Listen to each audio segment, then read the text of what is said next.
আমার কাছে এক লোক আসছে গণ অভ্যুত্থানের পরে বিপিসি পেট্রো বাংলার চেয়ারম্যান করে দিতে হবে 100 কোটি টাকা ডিল। সার্জিৎ যেগুলো বলছে আর কি, এটা আমি নিজে সাক্ষী, আমার কাছে আসছে। তাহলে এই প্রশ্নটা আমাদেরকে সভরেন্টি আকারে পলিটিক্যাল সভরেন্টির কোশ্চেনের জায়গা থেকে ডিল করতে হবে। আদানি বিদ্যুৎ বন্ধ করে দেয় নাই, বলেছে কিসের জন্য? বলেছে বিল পে করা হচ্ছে না। গত সরকার কুইক রেন্টালের আইনের কথা শামসুল আলম ভাই বলেছেন, গত সরকারের সময় ক্যাপাসিটি চার্জগুলো 35% পর্যন্ত দুর্নীতি কমিশন খেয়ে সরকার পে অফ করে দিয়ে গেছে, এবং আমরা জানি কারা কারা এই কমিশন পে অফ বাণিজ্যের সাথে জড়িত। এখন আপনি 17 বছর ধরে ভারতের সাথে হাসিনা যেটা করেছে, ওয়াজ ইট এ মেয়ার ট্রিটি? আদানির সাথে যখন আমরা আদানির চুক্তি বলি, is it only for the 1500 megawatt electricity, or is it A question of sovereignty? আমার প্রশ্ন কোথায়? প্রশ্ন হচ্ছে এটা শুধুমাত্র আমার 1500 মেগাওয়াট বিদ্যুৎ লাগবে, তা না হলে our nations would be in dock. এইটা তো ক্রিটিক্যাল কোশ্চেন না।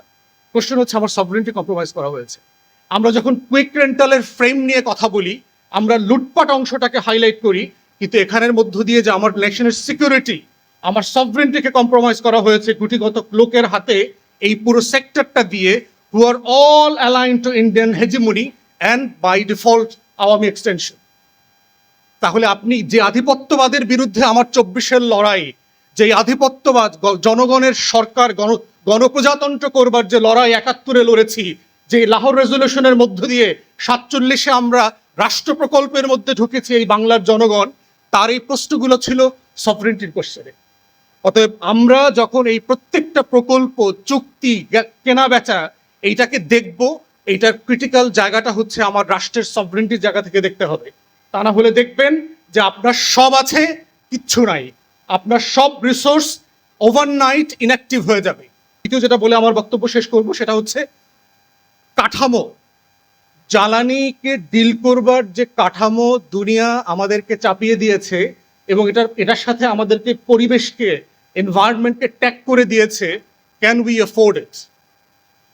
Certainly, we have to deal with the fossil fuel. Certainly, we need clean, pure energy. Certainly, we need to address the climate resilience questions. Certainly, Bangladesh is one of the most vulnerable countries in the world when it comes to climate change. Yes, we have to deal with it. কিন্তু প্রশ্ন হচ্ছে যে এই কাঠামো আমার জন্য sufficient কিনা, আমি এই কাঠামো ডিল করবার জন্য প্রস্তুত কিনা। পশ্চিমারা তো 17th সেঞ্চুরি থেকে ইন্ডাস্ট্রিয়াল রেভলিউশন করে ফেলেছে, সে তার দেশকে ডেভেলপ করে ফেলেছে, নেশনকে আপলিফট করে ফেলেছে। আজকে তার 1 লক্ষ 1.5 লক্ষ ডলার তার বছরে ইনকাম।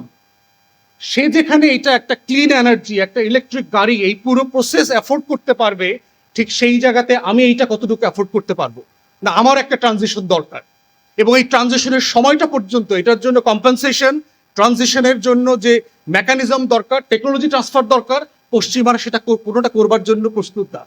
তাহলে দেখেন যে 250 বছরের তার তৈরি করা পুঁজি দিয়ে, তার তৈরি করা ইন্ডাস্ট্রি এবং কোম্পানি আমাকে খাওয়াইছে, এখন বলছে যে না, এই কোম্পানিগুলো আর চলছে না, একটা নতুন বিজনেস মডেল নিয়ে আসছে, এই রেজিলিয়েন্সের নামে, এনার্জি সিকিউরিটির নামে, ক্লাইমেট কমপ্লায়েন্সের নামে আমাকে এখন আবার গ্যাসের গাড়ি, তেলের গাড়ি খাওয়ায়া এখন বিদ্যুতের গাড়ি খাওয়াইতে নিয়ে আসছে। অ্যাগেইন বিজনেসটা কার কাছে? বিদ্যুতের গাড়ি। আমার তৃতীয় বিশ্বের দেশের কাছে তো এই বিজনেস নাই। সে তো আমেরিকা তো এটা বলছে না, পশ্চিমারা এটা সে বলছে না যে আমি যখন নতুন এনার্জির ফ্রেমওয়ার্কের কথা বলছি, I shall share the profit, the manufacturing, the employment with the third world country, সেটা কিন্তু সে বলছে না। তাহলে সে কাঠামো পরিবর্তন করছে, পরিবর্তন করে ফর দ্য গুড ফেইথ আমার উপর চাপিয়ে দিচ্ছে, intentionally to make profit out of it. তাহলে এই ফান্ডামেন্টাল কাঠামোর যে প্রশ্ন আছে, যে আমার বাপেক্সকো নিষ্ক্রিয় হয়ে আছে, কিন্তু আমার বিগ কোম্পানিগুলো এসে এখানে এক্সপ্লোর করছে। আবার যেহেতু ভারতের পাশে, বার্মার পাশে আমার সমুদ্র বিজয় হয়েছে, আপনার হাসিনার আমলে আমার 42টা ব্লক কোনোভাবে এক্সপ্লোর করতে দেওয়া হচ্ছে না, বাপেক্সকোকে দুর্বল করে দিয়েছে। তাহলে দেখেন পুরো কাঠামোটা এমন, again it relates to the sovereignty, যে আমার পুরো ফ্রেম যেখানে আমাকে তর্কটা করতে হচ্ছে, এই তর্কটা একটা কলোনিয়াল ফ্রেমের মধ্যে আমাকে করতে হচ্ছে। আমার রিপাবলিকের যে সভরেন্টির জায়গা, সেখান থেকে আমি এই তর্ক, শর্ত, কাঠামো, অবকাঠামো, চুক্তি, কোনো কিছু আমি আর্গু করতে পারছি না। এবং না করতে পারার সবচেয়ে বড় কারণ হচ্ছে গত 5 দশকে সবচেয়ে দুর্নীতিবাজ, করাপ্ট ক্লাউনদেরকে এই মন্ত্রণালয়গুলোর দায়িত্ব দিয়েছে প্রত্যেকটা সরকার। দেখবেন গত 5 দশকের প্রত্যেকটা করাপ্ট মিনিস্টারকে দায়িত্ব দিয়েছে, যেই মন্ত্রীকে গত সরকারে তাদের সরকারে অব্যাহতি দিতে হয়েছে বিভিন্ন কারণে, সেই একই ফেইল্ড মিনিস্টারকে আবার নতুন করে দায়িত্ব দিয়েছে, only to fail the nation again post monsoon revolution. তো এই দুইটা কাঠামোর জায়গা থেকে টোটাল আমাদের জ্বালানি, বিদ্যুৎ এগুলোকে নিয়ে নতুন তর্কটা তোলা দরকার। সার্টেনলি আজকের এনসিপি প্যানেলিস্ট যারা কথা বলেছেন সেটা গুরুত্বপূর্ণ। আমরা আমাদের প্যানেলিস্টদের কাছ থেকে শিখতে চাই, বুঝতে চাই রাজনৈতিক কর্মী আকারে যে এই কাঠামোর ভিতরে নতুন শর্ত আমরা কিভাবে তৈরি করতে পারি। গ্লোবাল সাউথের তো নিউ কন্ডিশন দরকার। আমি তার চাপিয়ে দেওয়ার শর্তে তো আমি নেগোশিয়েট করতে পারবো না, because they already have the upper hand for the negotiation.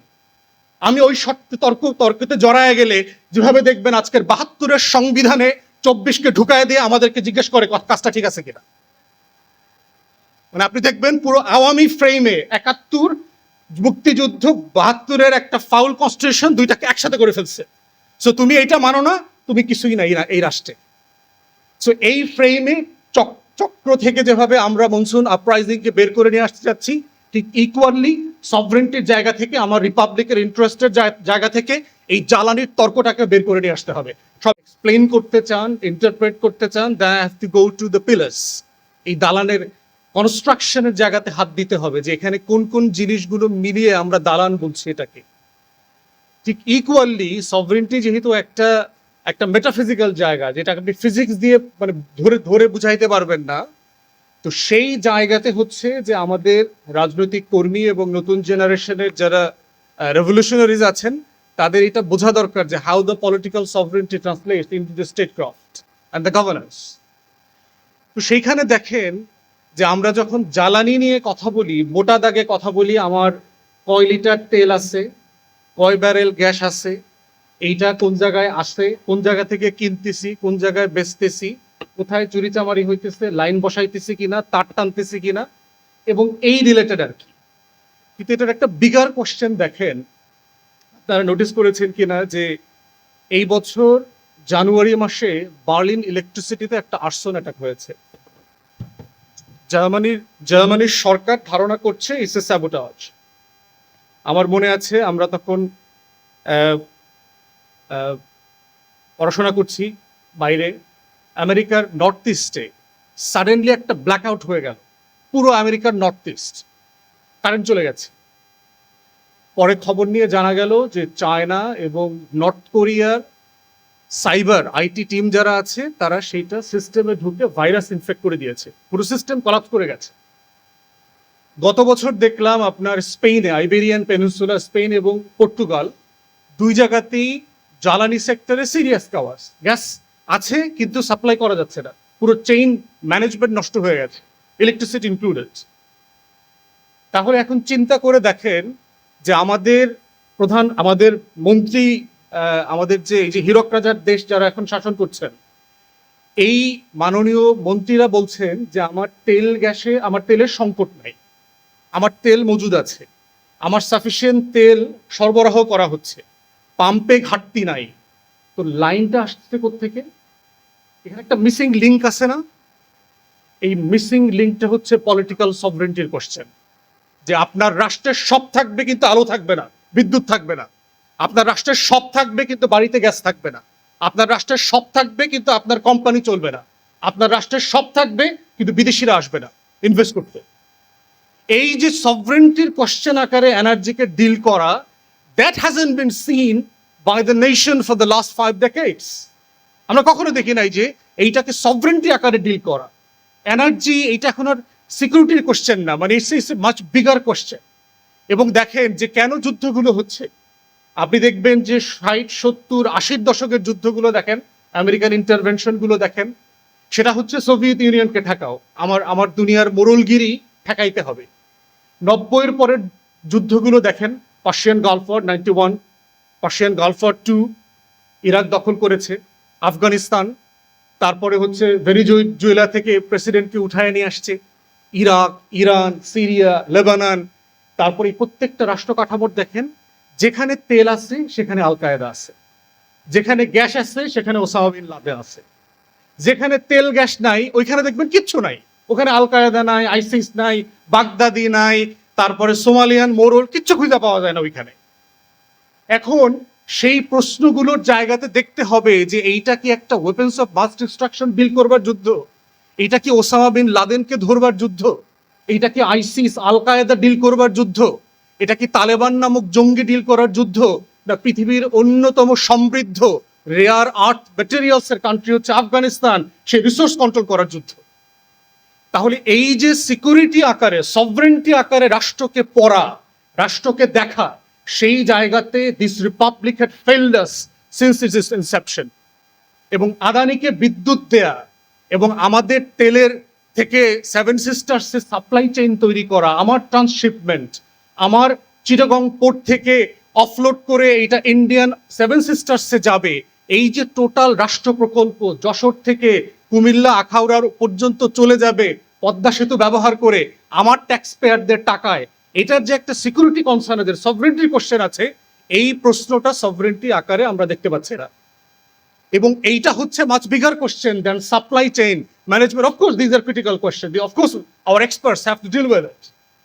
কিন্তু এই সভরেন্টির প্রশ্ন ডিল করতে না পারলে যেটা হবে যে আমার স্বাধীনতার যে রিপাবলিক করবার যে আকাঙ্ক্ষা, আমার সাম্য, মানবিক মর্যাদা, সামাজিক সুবিচার, 90-এর আন্দোলন, আমার 24-এর গণ অভ্যুত্থান, এর প্রত্যেকটা জায়গার লড়াই ছিল সভরেন্টির কোশ্চেনে, আধিপত্যবাদের প্রশ্ন ছিল।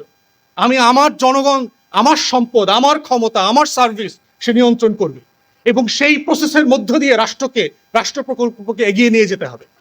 তো সেই জায়গাতে আমরা বোধ করছি যে এই পলিটিক্যাল সভরেন্টির কোশ্চেন ইরানকে দিয়ে দেখতে হবে, বুঝতে হবে যে এইটা শুধুমাত্র দেশ দখলের যুদ্ধ না, এবং ইরানের জায়গা থেকে এইটা শুধু আমার ল্যান্ড, আমার মানুষকে সেভ করবার যুদ্ধ না। It's a question of sovereignty, it's a battle for the people, yet it's a question of political existence through sovereignty. তো সেই সভরেন্টির প্রশ্নেই দেখেন যে আজকে প্রত্যেকটা আমেরিকান পলিসির ঘাটে দেখেন ট্রাম্প গত 2 মাসে 3 মাসে যা যা বলেছে, প্রত্যেকটা জায়গায় দেখবেন যে সে ইরানের সভরেন্টিকে অ্যাটাক করতেছে। গতকালকে ব্রিফিং দেখলাম ট্রাম্পের, Iranian leadership has been disjointed, যে ইরানের নেতৃত্ব ভেঙে পড়েছে। They are 3-4 groups coming with different propositions. সে বলছে যে ইরানের নেতৃত্ব 3-4টা গ্রুপ মিলে 3-4টা প্রস্তাব ইসলামাবাদে পাঠায়। সে বলছে যে Iranian military had been demolish, disappear, decimated, কিচ্ছু নাই। তাহলে দেখেন ট্রাম্পের প্রশ্ন কি যুদ্ধকে নেগোসিয়েশনে আনা, না ইরানের সভরেন্টির প্রত্যেকটা পিলারে আঘাত করার প্রশ্ন? সবাইকে ধন্যবাদ। সালাম আলাইকুম।